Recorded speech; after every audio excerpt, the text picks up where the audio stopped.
तो हेलो मेरे प्यारे बच्चों, कैसे हैं आप सब? है ना, उम्मीद है सब बढ़िया होंगे। चलिए फिर से आप लोग का स्वागत है फिलो में। हम लोग कंटिन्यू पढ़ के आ रहे थे बच्चों, लगातार हम लोग बात करें बेटा। तो हम लोग सॉल्यूशन चैप्टर स्टार्ट कर चुके थे। ये क्लास 12 का यूनिट नंबर फर्स्ट है ना। और बेटा बात करें तो ये जो लेक्चर हम लोग पढ़ रहे हैं ये लेक्चर नंबर 5 है। और इससे पहले थोड़ा सा अगर हम बताएं आपको, तो हम 4 लेक्चर ऑलरेडी कवर कर चुके हैं, पढ़ चुके हैं। अगर आप सबसे पहले इसी लेक्चर को देखने आए हैं, अगर लेक्चर नंबर 5, तो इसको अभी तो देख लो। लेकिन इसको देखने के बाद रेस्ट जो 4 लेक्चर ऑलरेडी मैं पढ़ा चुका हूं उसको भी जाके देखना, ठीक है?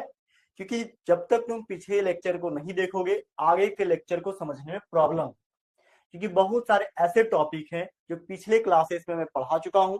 उस टॉपिक जो है वो आगे वाले क्लास या इस क्लास में उस टॉपिक से क्या रिलेटेड टर्म्स आएंगे जो तुम्हें दिक्कत कर सकता है, ठीक है?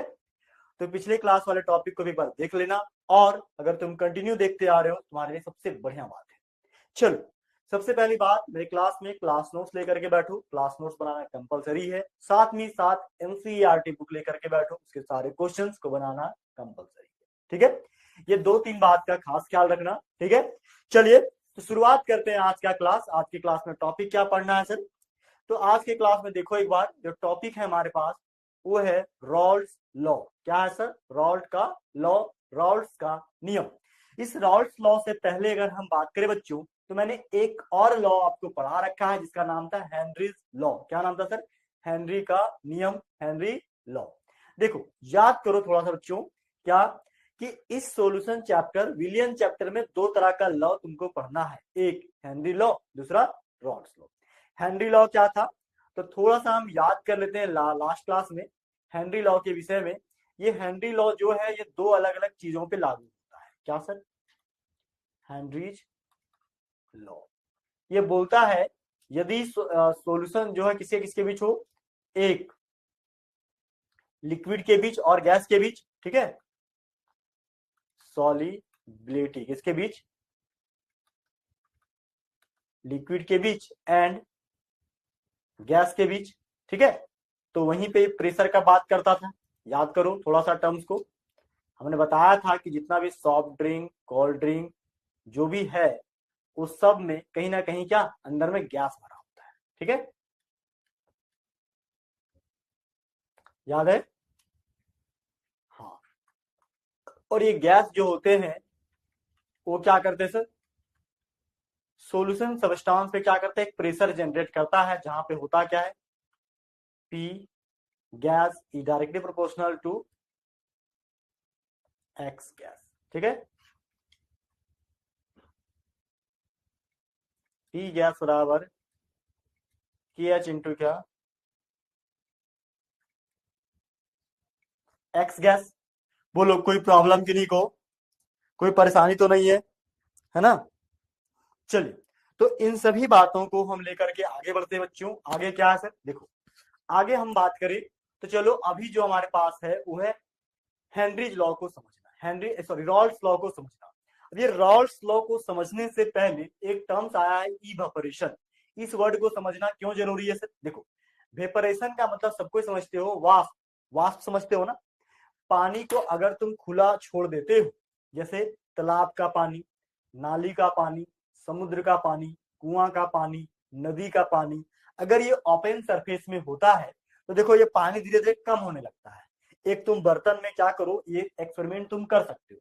एक बर्तन लो, ठीक है, चौड़ा सा जिसका मुंह हो, ठीक है, गमला तसला जो बोलते हो, उसमें पानी भर दो और उसको धूप में छोड़ दो और मेजर करो। अगर पूरा, अगर शुरुआत में कंटेनर पूरा मुंह तक भरा होगा, अगर एक दिन बाद देखोगे तो थोड़ा सा खाली हो जाएगा, दूसरा दिन देखोगे थोड़ा और खाली हो जाएगा, तीसरा दिन और खाली हो जाएगा। इसका मतलब क्या हुआ? कोई वहां से पानी निकाल के ले गया होगा? नहीं। हुआ क्या कि जो हमारे आसपास का जो एटमॉस्फेयर है, ठीक है, एटमॉस्फेयर का वातावरण क्या है? गर्म है, ठीक है, वहां टेम्परेचर है। सनलाइट क्या करेगा? टेम्परेचर देगा किसमें? उस ओपन कंटेनर में जिसमें पानी भरा हुआ है। तो पानी धीरे धीरे क्या होगा? वाष्प बनेगा, भाप बनेगा और भाप बन करके उड़ जाएगा। समझ रहे हो? तो वह प्रक्रिया जिसमें पानी अपने आप नेचुरली तरीके से भाप बन के उड़ जाए। तुम एक्स्ट्रा कहीं से हीट नहीं कर रहे हो, नेचर में, एटमॉस्फेयर में, नेचर में सनलाइट की वजह से पानी अगर भाप बन के उड़ता है, ठीक है, तो उस प्रक्रिया को, उस प्रोसेस को हम इवापोरेशन कहते हैं। क्या कहेंगे सर? इवेपोरेशन, वाष्पीकरण। ठीक है। वही एक और प्रक्रिया है जिसमें क्या करते हैं सर, हमारे घर में देखो मम्मी खाना बनाती है ना, एक कोई कंटेनर ले लो, ठीक है, सस्पेन ले लो, सस्पेन में पानी गर्म करो, नीचे गैस जलाओ। जब तुम गैस जलाते हो ना, तो देखना सस्पेन से पानी, क्या यहाँ भी पानी भाप बनता है, लेकिन यहाँ पे भाप कब बन रहा है? जब तुम टेम्परेचर दे रहे हो। जब तुम टेम्परेचर दोगे तो उसका नाम होता है ओनली वेपराइजेशन। क्या होता है ओनली सर? वेपराइजेशन। और प्रकृति जब उसका भाप बनाती है तो उसका नाम होता है ई वेपराइजेशन। ये वर्ड में डिफरेंस है, वेपराइजेशन और ई वेपराइजेशन। ठीक है। तो इस डिफरेंस को क्लियरिटी के साथ समझने के लिए हमने कुछ पिक्चर ऐड कर रखा है और साथ ही साथ उसका डेफिनेशन भी। देखो एक जगह देखो, पानी नीचे का जो पिक्चर है इसमें ध्यान से देखो कि सनलाइट से पानी गर्म हो रहा है। ये ओपन सरफेस में पानी रखा हुआ, नदी, तालाब, झरना, झील, समुद्र, कहीं का भी पानी, अगर सनलाइट की वजह से इसका भाप बन रहा है, पानी धीरे धीरे गर्म होकर के बबल बन के ऊपर जा रहा है, तो इस प्रक्रिया को ही हम इवापोरेशन कहेंगे। लेकिन वहीं एक और हमने फोटो में ऐड कर रखा है कि जहां पे दिख रहा नीचे आग जलाया गया, यहाँ पे भी पानी बुलबुला बन के बाहर निकल रहा है, तो इस केस को बोलेंगे ओनली वेपराइजेशन। क्या बोलेंगे सर? Only vaporisation. ठीक है। तो देखो वही यहाँ पे क्या लिखा हुआ है सर, लिखा हुआ है यहाँ पे क्या, ध्यान से पढ़ो। बोलता है व्हेन लिक्विड इज हीटेड, जब हम लिक्विड को हीट करते हैं, the energy of the molecule increases. जो energy of the molecule, molecule का जो एनर्जी होता है वो क्या होता है सर? बाहर चला जाता है। व्हेन लिक्विड इज हीटेड, जब लिक्विड को हीट करते हैं, energy of the molecule increases, molecule का जो एनर्जी होता है वो क्या होता है सर? बढ़ जाता है। ठीक है। And it turns into vapour, और इसके जो मॉलिक्यूल है वो भाप में बदल जाते हैं, भाप में टर्न कर जाते हैं। ठीक है। This process is known as क्या? इवेपोरेशन। और इसी पूरे प्रक्रिया को हम इवेपोरेशन कहते हैं, इवेपोरेशन शब्द से जाना जाता है। क्लियर है? बोलो कोई दिक्कत तो नहीं है ना? यहाँ पे देखो लिख के रखा हमने क्या, evaporation occurs on the surface of liquid when substance in a liquid state in change into gases state. Evaporation कब आएगा सर? जब कोई सबस्टांस अपने लिक्विड से गैसेस स्टेट में चला जाएगा। ठीक है। तो उस केस में हम बोलेंगे क्या, यहाँ पे कौन सा प्रोसेस हो रहा है सर? इवेपोराइजेशन या वाष्पीकरण हो रहा है। क्लियर है ना? चलो तो जल्दी से इसको नोट करो, कॉपी में लिख लो, ठीक है, फिर आगे बढ़ेंगे। बात समझ रहे मेरी? चलो नेक्स्ट, चलो नेक्स्ट क्या है बच्चों? नेक्स्ट है यहाँ पे वेपर प्रेशर। वेपर प्रेशर का मतलब वेपर के द्वारा लगाया गया प्रेशर। ठीक है। एटमॉस्फेरिक प्रेशर क्या होता है? जो प्राकृतिक एटमॉस्फेयर के द्वारा जो प्रेशर लगाया गया, एटमॉस्फेरिक प्रेशर। तो वेपर के द्वारा जो प्रेशर लगेगा, वेपर प्रेशर। वेपर कैसे बनता है? अभी हमने बताया कि यदि कोई कंटेनर में पानी भरा हुआ है और उसको तुम हीट करोगे तो जो हीट एनर्जी है वो वाटर मॉलिक्यूल एब्जॉर्ब करेगा। अब वाटर मॉलिक्यूल क्या करेगा सर? वाटर का मॉलिक्यूल के अंदर हीट एनर्जी क्या होगा? जमा होगा, और वो भाप बनेगा, और भाप बन करके बाहर जाना चाहेगा। भाप बन करके कहाँ टकराएगा? वाटर मॉलिक्यूल जिस कंटेनर के अंदर बंद है उस कंटेनर के वाल पे जाके पिंच करेगा, टकराएगा, समझ रहे हो? पुश करेगा। जब उसका जो कंटेनर का जो वाल है उस पे जब ये टकराएगा, बात समझ रहे हो, तो एक तरह से प्रेशर लगेगा। अब ये प्रेशर किसके हेल्प से लगा? वेपर के वजह से। तो पूरा नाम क्या हो गया सर? Vapour pressure. क्या हो गया? Vapour pressure. ठीक है। तो इसी बात को देखो ध्यान से, कितना हमने सिस्टमेटिक विशेष का डेफिनेशन रखा है, बहुत ही आसान शब्दों में। क्या? ध्यान से देखो,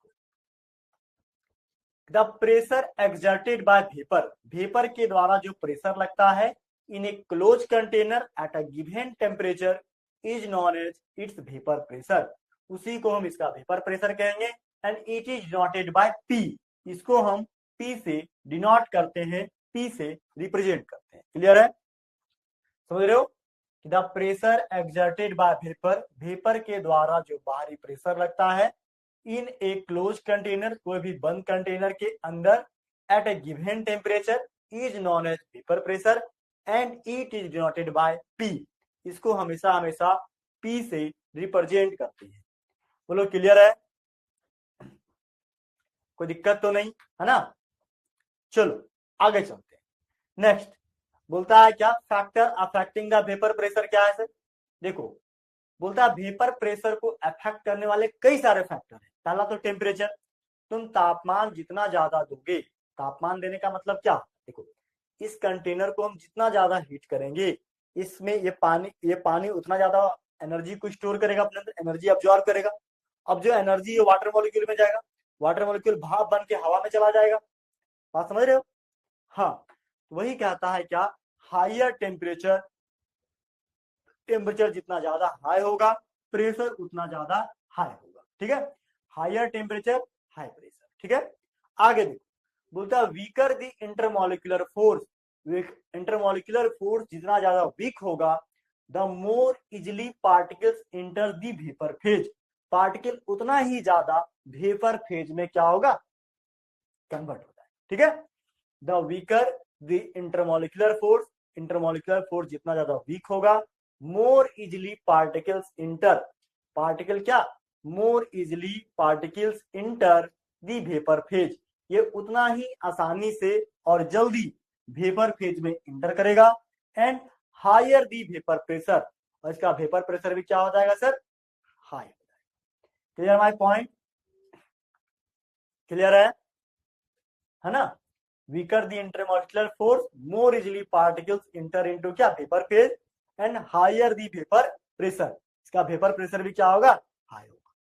क्लियर है? तो वही बोल रहा है वीकर फोर्स हाई प्रेशर। ठीक है, अरे जितना ज्यादा वीक होगा, मतलब कहने का मतलब देखो, अगर ये इसका ये जितना वीक होगा इससे उतना जल्दी क्या होगा, भाप बनेगा। समझ रहे? ये पार्टिकल उतना ज्यादा क्या होगा, कंटेनर से टकराएगा, तो ये बोलता है वीकर होगा तो प्रेशर ज्यादा लगेगा। ठीक है, ये वेपर प्रेशर के तीन टर्म्स है, ये तीनों को एक एक करके ध्यान रखना। क्लियर माय पॉइंट, क्लियर है? हाँ, नेक्स्ट बोलता है क्या, Raoult's law of vapour pressure क्या होगा sir, Rawls law for vapour pressure. देखो इसी रॉल्ट लॉ जो है वेपर प्रेशर पे कैसे वर्क करता है या कैसे लगता है, इस बात को समझना। ठीक है, ध्यान दो, जो रॉल्स लॉ लग रहा है वेपर प्रेशर पे, ठीक है, सबसे पहले ये लिक्विड में लिक्विड सॉल्यूशन का एक एग्जांपल है। किसमें सर, लिक्विड में लिक्विड का। जैसे ये पानी में तुम अल्कोहल मिला दो, पानी एक लिक्विड, दूसरा वो भी लिक्विड, दोनों लगाने से प्रेशर क्या होगा, कुछ ना कुछ होगा। समझो कहना क्या चाहता है, इसको फिगर में समझाते। देखो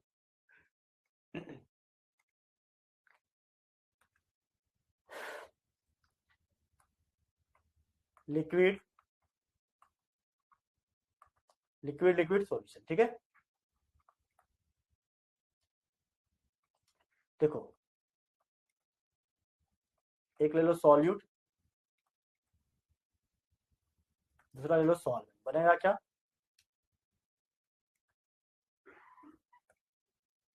सॉल्यूशन। ठीक है,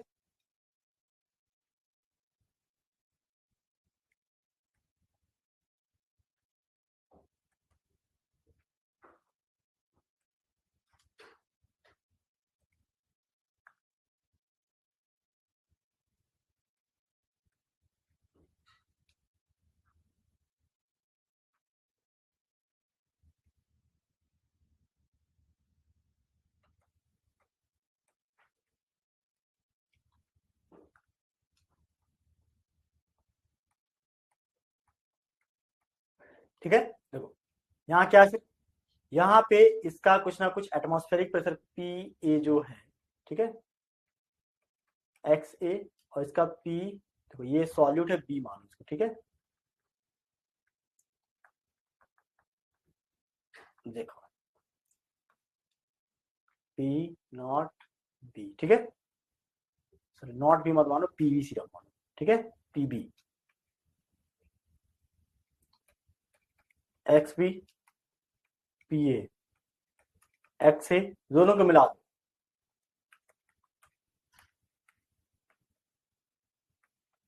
इसमें कुछ ना कुछ प्रेशर लगेगा। अब ये दोनों प्रेशर क्या होगा देखो, ये सॉल्यूशन का पीएस, पीएस बराबर क्या होगा पीए प्लस पीबी। तो बिल्कुल एक कार को समझो कि एक आदमी धक्का दे रहा था, ठीक है, अब उसी कार को दो आदमी मिलकर धक्का दिया तो क्या होगा सर, फोर्स ऐड हो जाएगा, F1 plus F2, force 1 plus force 2, समझ रहे हो, उसका दो प्रेशर P1 प्लस P2, ठीक है। तो वही बोलता है क्या कि सॉल्यूट अगर अलग प्रेशर लगा रहा है और सॉल्वेंट अलग प्रेशर लगा रहा है एटमॉस्फेयर के साथ, दोनों प्रेशर एक टाइम के बाद क्या होगा सर, जुड़ जाएगा, ऐड हो जाएगा, पीएस हो जाएगा। बात समझ रहे हैं? हाँ, तो रॉल्स लॉ सिंपल यही बात बताता है कि सॉल्यूट जो होता है अपने ही मोल फ्रैक्शन के वेपर प्रेशर का डायरेक्टली प्रोपोर्शनल होता है, और सॉल्यूट सॉल्वेंट भी अपने ही मोल फ्रैक्शन के डायरेक्टली प्रोपोर्शनल होता है।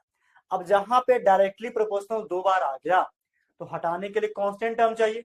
अब देखो, ये जब सॉल्यूट होगा अकेले, सॉल्वेंट भी अकेले, मतलब दोनों को मिक्स करने से पहले ये किस फॉर्म में होगा सर, अपने प्योर फॉर्म में।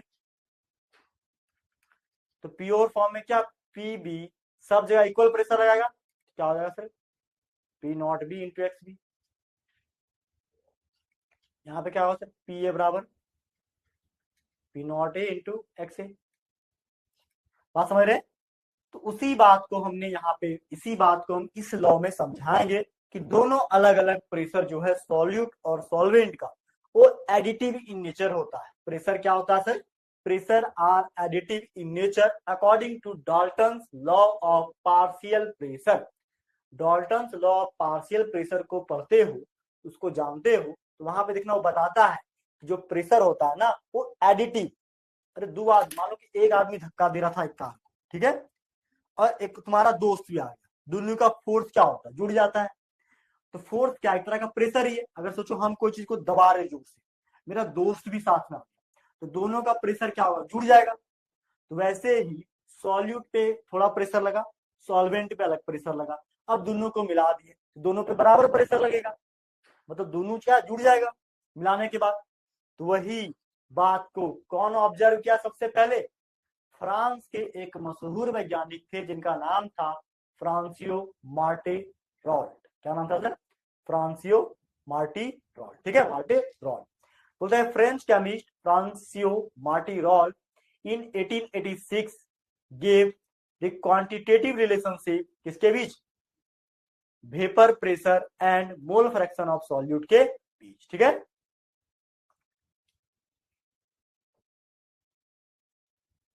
Vapour pressure and mole fraction of solution के बीच, and this relationship is known as क्या, रॉल्स लॉ। ये वेपर प्रेशर है और मोल फ्रैक्शन के बीच जो रिलेशन है, इसी को उन्होंने क्या नाम दिया, रॉल्ट का नियम। किसका नियम सर, रॉल्ट का नियम। क्लियर माय पॉइंट, क्लियर है?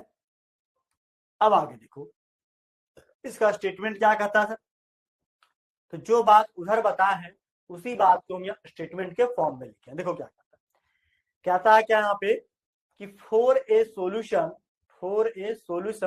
Volatile liquid partial vapour pressure of each component, partial vapour pressure जो होता है ईच कंपोनेंट, ठीक है, of the solution is directly proportional to its mole fraction present in the solution.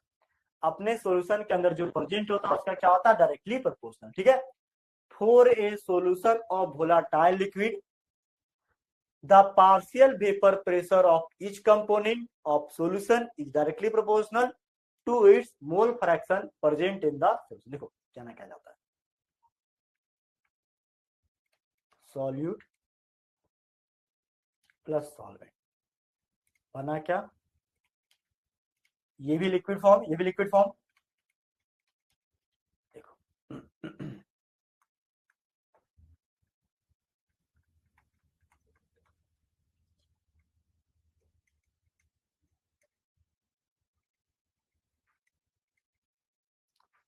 ठीक है, दोनों को मिला दो,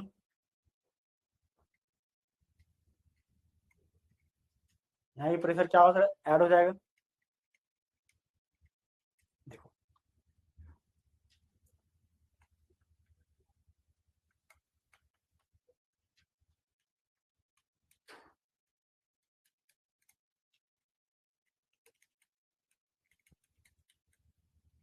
ठीक है।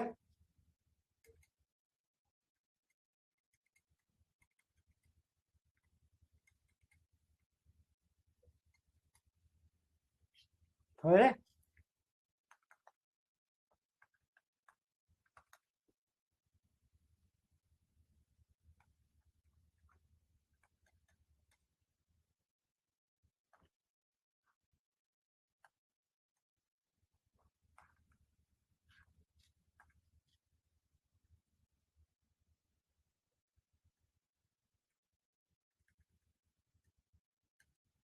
ठीक है, क्लियर है? हाँ, तो वही यहाँ पे कहता क्या है, देखो कि फोर कंपोनेंट ए के लिए क्या होता है sir, P A directly proportional to क्या, X A, P A equal to P not A into X A, है ना। और पी नॉट ए क्या है, vapour pressure of pure component A at same temperature. देखो जब ये अलग होगा तो इसका अपना होगा, इसका भी अपना होगा, क्योंकि प्योर फॉर्म है। ठीक है, इसलिए पी नॉट ए जो है vapour pressure of pure component A. उसी तरह कंपोनेंट बी के केस में PB to X V and PB equal to क्या, PB not into X V. PB not क्या है, vapour pressure of pure component B at same temperature. Clear है? बोले कोई दिक्कत तो नहीं है ना। नेक्स्ट देखो, बोलता है क्या, according to Dalton's law of partial pressure, एक adding equation 1 and 2 we get total pressure. क्या है सर, बोलता है P total equal to P A plus PB, P total equal to P not A into X A plus P not B into X B. ठीक है, देखो अभी हम लोग क्या देखे, P total equal to P A plus PB. अब देखो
ठीक है, तो पी टी इक्वल टू क्या, P not A plus P not B minus P not A into X B. ठीक है, ये दोनों इक्वेशन यहाँ पे आ गया क्या, पी टोटल इक्वल टू क्या, P not B minus P not A into X B. उसी तरह इसको पलट के लिखेंगे क्या, पी टोटल इक्वल टू क्या, ये 1 माइनस एक्स की जगह पे ये इसको पुट कर दो। नेक्स्ट देखो क्या, इस इक्वेशन में क्या करें सर, एक्स बी के जगह पे एक्स एक्स ए के जगह पे एक्स बी को पुट करो। ठीक है, पी टोटल इक्वल टू क्या, P not A into X A plus P not B into 1 minus X A. ठीक है, इसको लो, इसको कैलकुलेट करो क्या आएगा सर, देखो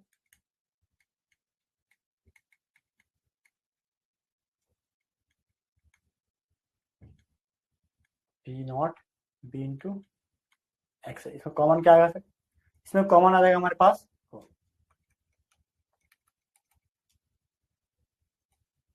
P not B plus P not A, P not B into क्या, एक्स बी एक्स ए। ठीक है,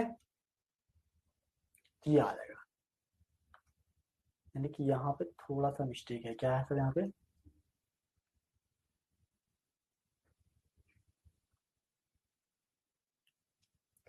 एक मिनट को,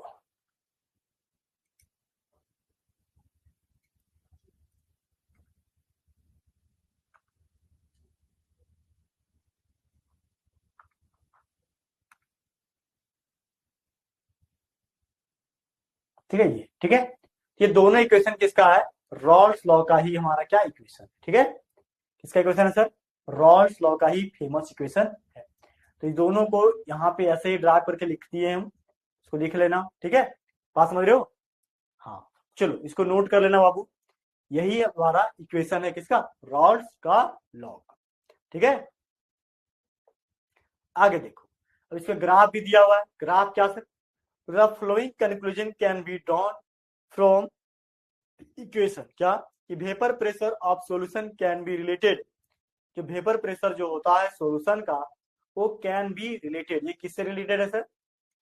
to the mole fractions of any one component, कोई भी एक कंपोनेंट के मोल फ्रैक्शन से रिलेटेड। जैसे देखो ऊपर में क्या है, अगर एक बार एक्स बी पे डिपेंड कर रहा है तो एक बार एक्स ए पे, मतलब कोई भी एक कंपोनेंट पे मोल फ्रैक्शन हमारा डिपेंड कर सकता है।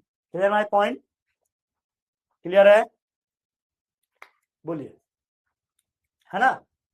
हाँ, नेक्स्ट देखो, बोलता है total vapour pressure of solution can be related to the mole fractions of any one component. Total vapour pressure of the solution show variation linearly, बोलता है टोटल वेपर प्रेशर जो होता है सॉल्यूशन का ये शो करता है variation linearly with mole fraction of liquid, liquid के मोल फ्रैक्शन के साथ। ठीक है, तो P इक्वल टू क्या होगा? P A plus P B. ठीक है, समझ रहे? हाँ, अब देखो यहाँ पे शुरुआत में क्या इसका ग्राफ कैसे बनेगा।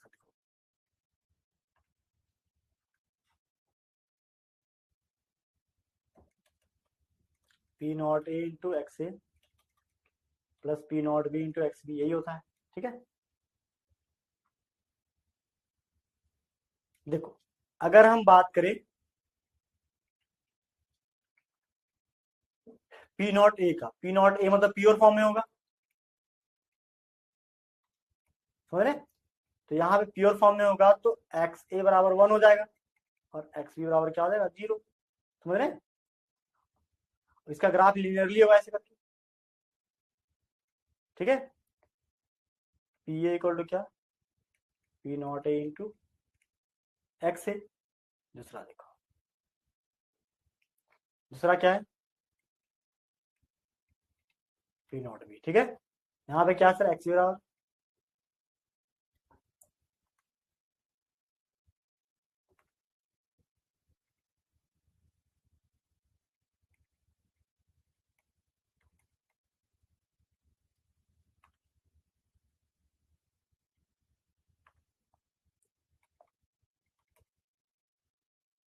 ठीक है, यहाँ पे देखो ये दोनों को मिला देंगे एक पॉइंट। ये ग्राफ किसका सर? ये ग्राफ है P not P B equal to क्या? P not B into X B. ये दोनों को मिला देंगे एक पॉइंट पे। ठीक है, इसका क्या होगा? P T. ठीक है, पी टी बराबर ऊपर वाला इक्वेशन दिया हुआ है। ठीक है, तो इसी ग्राफ को देखो यहाँ पे रॉल्ट का नियम में कहता है क्या है? पी नॉट ए है, यहाँ पे एक्स ए का वैल्यू 1 है, एक्स बी का वैल्यू 0। क्यों? क्योंकि प्योर फॉर्म में एक्स बी तो एग्जिस्ट नहीं करेगा ना, जब ये प्योर फॉर्म में इसका बात करेंगे तो एक्स बी नहीं होगा। उसी तरह पी नॉट बी, यदि हम बी को प्योर फॉर्म में बात करेंगे तो जो बी एक्स ए है वो 0 हो जाएगा, एक्स बी का वैल्यू क्या हो जाएगा सर? 1 हो जाएगा। Clear my point? बोले क्लियर है? कोई दिक्कत तो नहीं है ना? बोलिए, है ना? हाँ, नेक्स्ट चलो, नेक्स्ट क्या है सर? नेक्स्ट बोलता है क्या? Vapour phase. बोलता है क्या? The gaseous substance condense to a liquid. बोलता है यहाँ पे क्या? देखो ये इक्वेशन क्लियर है वेपर फेज का, इस ग्राफ को लिख लो, इक्वेशंस को लिख लो, यहाँ से क्वेश्चन काफी सारे आएंगे। ठीक है, ये सारा जो है वो लिक्विड फेज का। अब इस लिक्विड फेज से कहा किसमें कन्वर्ट कर रहे हैं sir? Vapour phase. Vapour phase का मतलब होता है वाष्प के अवस्था। ठीक है, लिक्विड फेज में मोल फ्रैक्शन एक्स ए एक्स बी लिखते हैं, वेपर फेज में वाई ए और वाई बी से इसको रिप्रेजेंट करेंगे। ठीक है, देखो क्या कहता है? कहता है क्या? Gaseous substance condense to liquid, जो गैसियस सब्सटेंस होता है जैसे ऊपर में क्या सॉल्यूशन है ए और बी का, गर्म किए क्या बना? भाप बना। भाप बन के ऊपर कंटेनर में टकराया और बाद में ये भाप जो है वाष्पित होकर के जल में कन्वर्ट हो रहा है, लिक्विड में कन्वर्ट हो रहा है।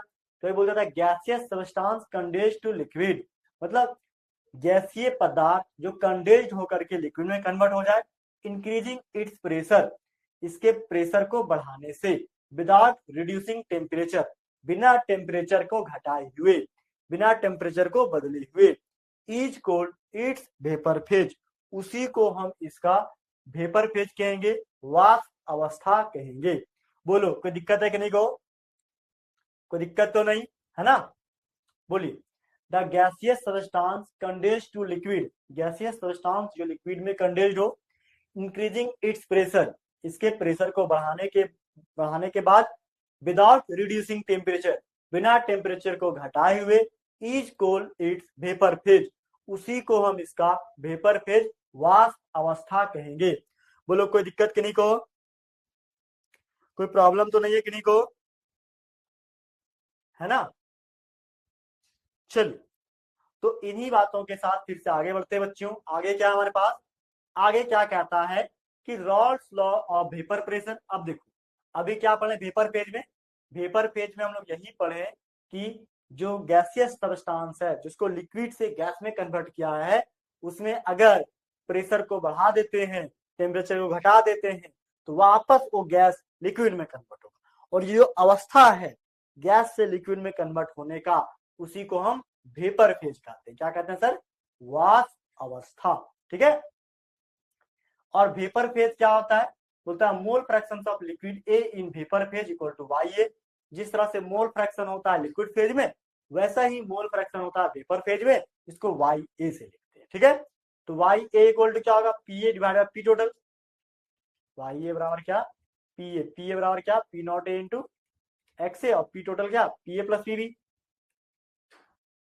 समझ रहे हैं। तो वाई ए इक्वल टू क्या होगा sir, P not A into X A divide by क्या, पी टोटल। क्लियर है। ठीक वैसे ही वेपर फेज किसके लिए, बी के लिए। तो बोलता है mole fraction of liquid B in vapour phase, mole fraction of liquid B किसमें, वेपर फेज वाई बी में। तो वाई बी इक्वल टू क्या होगा sir, PB divide by P total. क्या होगा sir, PB divide by P total. और PB क्या है, पहले बता चुके हैं कि पीबी जो होता है sir, PB not into X B होता है। क्लियर है।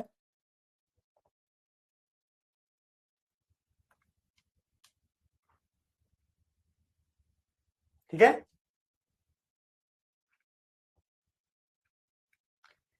Clear my point. चलिए अब आगे बढ़ते हैं। ठीक है। नेक्स्ट देखो, नेक्स्ट क्या कहता है बच्चों, नेक्स्ट कहता है जिस तरह से एक्स ए और एक्स बी को जोड़ते थे तो वन हो जाता था, ये ना होता था, मोल फ्रैक्शन को जोड़ते हो तो वन होता था, वैसे ही वाई ए और वाई बी को जोड़ेंगे तो वन आएगा। क्यों, देखो वाई ए इक्वल टू क्या है, P A divide by P T, P B divide by P T. ठीक है। देखो पी ए इक्वल टू क्या, P not A into X A, P not B into X B. ठीक है। Divide by क्या यहाँ पे, पी टी डिवाइड बाय क्या, पी टी। ठीक है। पी टोटल ऊपर जोड़ो, पी टोटल नीचे ऊपर क्या,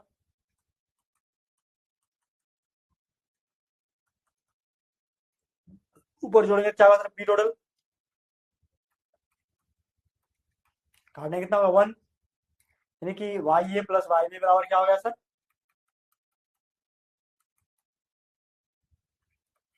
बोलो कोई दिक्कत तो नहीं है ना। हाँ, तो वही बोलता है कि वेपर फेज में the sum of mole fraction of liquid A and liquid B in vapour phase Y and Y B equal to क्या, वन। जिस तरह से मोल फ्रैक्शन एक्स ए और X B equal to one होता है, उसी तरह वेपर फेज में भी वाई ए और वाई बी को जोड़ेंगे तो वन आएगा। ठीक है। कैसे आएगा, यहाँ भी तो दिखा दिए बना करके, है ना। इसको रफ पेज में लिख, क्लियर माय पॉइंट। कोई दिक्कत तो नहीं हो रहा है ना। चलिए, इन सभी बातों को अच्छे से कॉपी में नोट करो, मैं बार बार कह रहा हूं। ठीक है। हाँ, और एनसीईआरटी बुक पढ़ो। ठीक है। चलो जल्दी से नोट करो, मैं इसको छोटा कर दे रहा हूं थोड़ा सा, देखो क्लियर है। अब यहाँ पे किसका क्या क्या योगदान है, पीए क्या है, पीए जो है partial pressure of liquid A है, पीबी क्या, partial pressure of liquid B, P not A क्या, vapour pressure of liquid A, P not B क्या, vapour pressure of liquid B, X A and X B क्या, mole fractions of liquid A and liquid B. ठीक है। Y A and Y B क्या है, mole fractions in vapour phase of liquid A and liquid B. ठीक है। Clear है point, clear है। हाँ, अब आगे देखो, इसके बाद क्या है, इसके बाद हमारे पास क्या, Raoult's law as a special case of Henry. देखो अभी रॉल्स लॉ हम लोग पढ़े क्या, देखो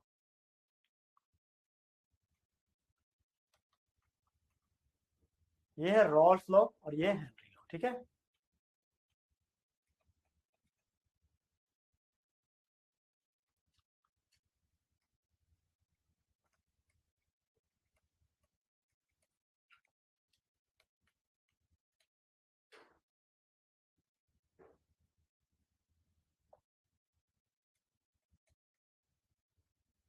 ठीक है, यहाँ पे क्या है, यहाँ पे है P A equal to P not A into X A, और यहाँ पे क्या है P gas equal to K H into X gas. बात समझ रहे हो, यानी कि यहाँ जो के एच है और यहाँ पी नॉट ए है, ये दोनों कांस्टेंट को अगर तुम किसी तरह से इक्वल कर देते हो तो क्या होगा सर, हेनरी लॉ जो है रॉल्स लॉ का एक स्पेशल केस बन जाएगा। बात समझ रहे हो, रॉल्स लॉ हेनरी लॉ का क्या बन जाएगा सर, स्पेशल केस बन जाएगा। ठीक है, तो वही यहाँ बात कहता है, क्या समझो ध्यान से, कि according to Raoult's law, Raoult's law के अनुसार से, for any volatile component of solution PA is equal PA directly proportional to XA, PA equal to P naught A into XA, partial vapor pressure of volatile component solvent या solute is directly proportional to the mole fraction of that component in the solution। ठीक है, बोलता है यहाँ पे क्या, कि partial vapour pressure of volatile component solvent और सॉल्यूट, ठीक है, इज डायरेक्टली प्रोपोर्शनल टू क्या, mole fraction of component A in the solution, P A equal to क्या, P not into X B. ठीक है, ये हुआ रॉल्स लॉ का। वही हेनरी लॉ क्या कहता है, यहाँ कांस्टेंट के एच है, कि if gas is directly proportional to the mole fraction of component gas of component that component gas in solution P A equal to X A, तो पी ए इक्वल टू क्या, के H into X A. बोलता है partial pressure of volatile component gas is directly proportional to the mole fraction of that component gas in the solution. किसमें sir, solution के अंदर। Clear है, समझ रहे, यानी कि दोनों क्या है, एक तरह से इक्वल कर देंगे। तो एक तरह से क्या पता चला, कि कांस्टेंट को अगर के एच को पी नॉट ए के बराबर कर दिया जाए किसी तरीके से, तो क्या बन जाएगा उसका स्पेशल केस। वही बोलता है therefore Rawls law and Henry law becomes identical. ये रॉल्स लॉ जो है हेनरी लॉ के ही जस्ट आइडेंटिकल बन जाएगा। किस केस में, except their proportionality constant are different, केवल उसका प्रोपोर्शनैलिटी कांस्टेंट ही अलग है, बाकी बात सारा टर्म सेम है। दस इस केस में Rawls law become special case of Henry law. बेटा इस केस में रॉल्स लॉ क्या होगा, हेनरी लॉ का स्पेशल केस हो जाएगा। क्लियर है, तो इस बात का ध्यान रखना कि हेनरी लॉ रॉल्स लॉ का स्पेशल केस कब है, जब दोनों का कांस्टेंट टर्म क्या हो जाए, एक दूसरे के बराबर हो जाए। क्लियर है, तो इस चैप्टर में अगर हम बात करें, एक बार रिकैप कर लेते हैं क्या क्या टॉपिक अभी पढ़े सर। देखो इस चैप्टर में दो ही लॉ है, एक हेनरी एक रॉल्स, और इसी लॉ के आधार पे ही पूरा चैप्टर डिपेंड करता है। ठीक है, तो आज के क्लास में जो सबसे पहला पढ़े हम लोग, इवापोरेशन क्या होता है, इसका वेपर प्रेशर क्या होता है। ठीक है, वेपर प्रेशर को कौन कौन सा टर्म्स इफेक्ट करता है। ठीक है, टोटल 3 प्रकार का टर्म्स है। और रॉल्स लॉ वेपर प्रेशर में कैसे वर्क करता है, रॉल्स लॉ वेपर प्रेशर का स्टेटमेंट क्या है, ठीक है, इसका एक्सप्रेशन क्या है, फॉर्मूला क्या है, ठीक है, इसका ग्राफ क्या है, समझ रहे हो, वेपर फेज क्या होता है, वेपर फेज का फॉर्मूला क्या होता है, बात समझने का करके। हाँ, उसके बाद रॉल्स लॉ कैसे हेनरी लॉ का स्पेशल केस है, ठीक है, कांस्टेंट का कैसे डिफरेंस है दोनों के बीच। ये सारा टॉपिक आज के क्लास में हमने आपको बताया है। ठीक है, इन सारे टॉपिक का एक बेहतरीन तरीके से नोट्स तैयार करो, और साथ ही साथ एनसीईआरटी बुक में कुछ क्वेश्चन दिया हुआ है। कहां पे सर, तुम्हारे इन टेक्स्ट बुक में, और एक्सरसाइज और कुछ एग्जाम्पल, ये सारा को तुम बना लो। देखो क्वेश्चन तुम जितना ज्यादा प्रैक्टिस करोगे, तुम्हारा कॉन्सेप्ट में उतना ज्यादा क्लियरिटी मिलेगा। नेक्स्ट क्लास अभी इसके बाद जो है हमारे पास, वो इसके आगे वाला टॉपिक हम पढ़ाएंगे कि ideal solution, non ideal solution क्या होता है। तो अगर आप नए हैं तो प्लीज हमारे चैनल को सब्सक्राइब करना मत भूलना, और अपने दोस्तों के साथ शेयर करना बिल्कुल मत भूलना। ठीक है, मिलते हैं इसके बाद नेक्स्ट लेक्चर में। तब तक के लिए थैंक यू सो मच। जय हिंद, बाय, हैप्पी लर्निंग।